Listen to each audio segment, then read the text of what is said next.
Greetings, people of internet. My name is Ivan Mandić, but you may call me Ivan. Welcome to the third vlog. Today is January 14th, and as you can see, the day could not be more perfect for indoor activities.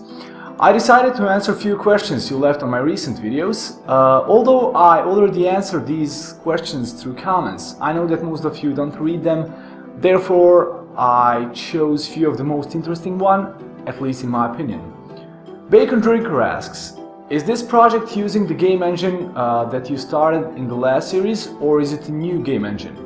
No, I'm using Unity game engine. FrozenPixel engine was never completed, and because I have more or less limited time for development of this game, I didn't want to take the risk of making my own game engine. Frank Rito asks, number 1, C# or JavaScript?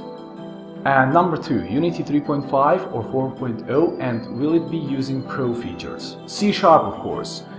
If you watched my other videos, you know that I developed my engine with C++, so this was the most logical transition. I'm using Unity 4, and yes, I will definitely use Pro features. Zkalenga92 asks, how long do you expect the development of game will be? 4 to 5 months?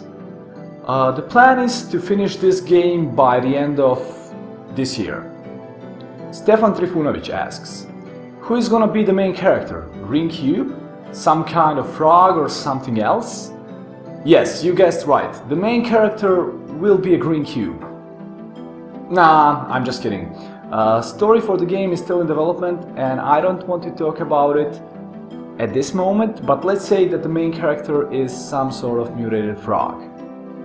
Gizmofum asks, do you think that Unity Pro license is inevitable if you want to make and sell on the market?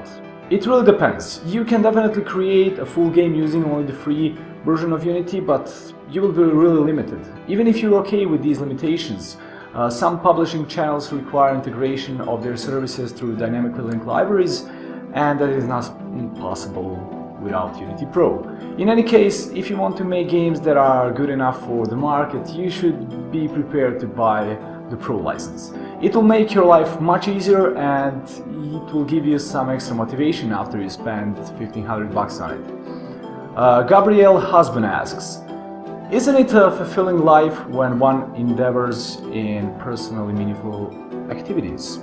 I must admit that I enjoy it a lot, but at the same time, it requires a lot of courage. I'm basically betting everything on this crazy idea I have in my head, and I need it to succeed. I realized that there is no other way but to leave everything else behind and start chasing my dreams. I hope that I will succeed. In fact, I have no other choice. I need to succeed. Thank you for watching. Click the like button and leave a comment if you have any questions, thoughts or suggestions. I'll leave you with the footage of Zagreb covered in snow. See you soon. Bye.